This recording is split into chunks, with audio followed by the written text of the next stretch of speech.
Türkmenistan'ın prezidenti Gurbanguly Berdimuhamedov 63 yaşını davarlı ýagdaýda bellemekde. Onu şowkunly bellep, göýe halkyny düşünýän ýaly, halkynyň aladasyny eden ýaly bolup özüni görkezýär. Aslynda nähili bolýar? Aslynda Türkmen halky gaty kösenýär, horlanýar. Şu wagtda, şu döwürde açlyk, her türlü kıyınçılık halkı juda kösedi. İlde nan, çörek, yağ, hiçbir zat yok. Bunun olsa bu ýagdaý bilen hiç şeýli aladasy da, gaýgysy da yok. Näçe ýerlerde helakçilikler boldy. Jaýlary söküldi, jaýlary ýykyldy, suw basdy. Her türlü kıyınçılıklar boldy. Onun hiçbir aklyna da gelmedi. Bu özünün 63 ýaşynyň dolanlygy münasebetli halka aldap peýgamberlik ýaşyna ýetdi diýip halkyny şeýle bir kösedi. Bunu hiçbir insan aklına sığdırıp bilen o. Näme üçin diýseniz, bu sizin talap edýän demokratiýaňyzdan gelip çykýan sözler. Yani demokratiýanyň eden işi.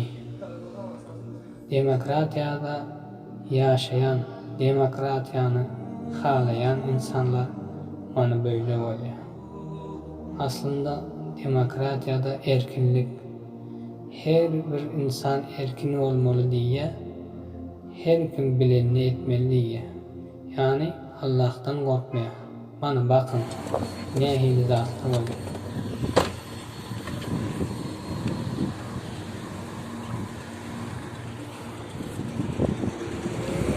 Ne iş yapıyorsun? Ha? Turuyorsun mu? Tona bakma, turuyorsun mu? Turuyorsun mu? Tur yolu başat diyen. Tur.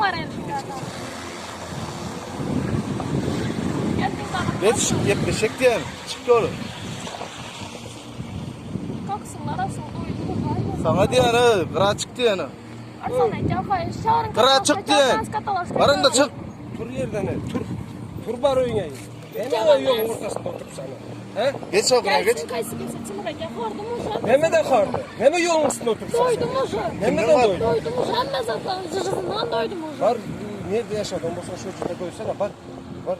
Neme de böyle problem yok. Var tur çık yoldan. Ne için yolda otursun o?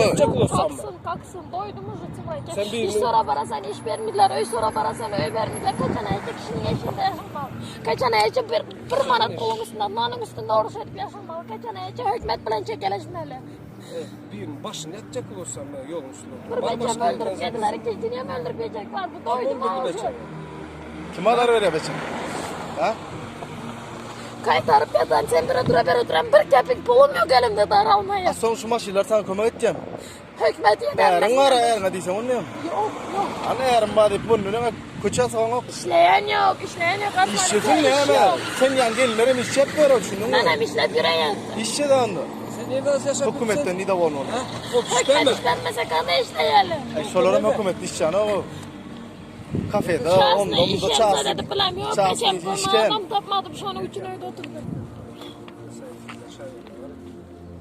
Doğru gitseler bastılar zato dinlemez. Sen nerede yaşatıyorsun? Mana bu demokratiya. Demokratiyanın edýän işi. Demokratiyada ýaşaýanlaryň halaty, ýagdaýy şeýle bolýar. Inni İslam döwletinde nähili bolýar? Bunu bir düşündiňizmi? İslam döwletinde hemme zady adalat bilen Allah'ın kanuny Peygamberimiz Muhammed Mustafa sallallahu aleyhi ve sellemin sünneti bilen ýöredýär.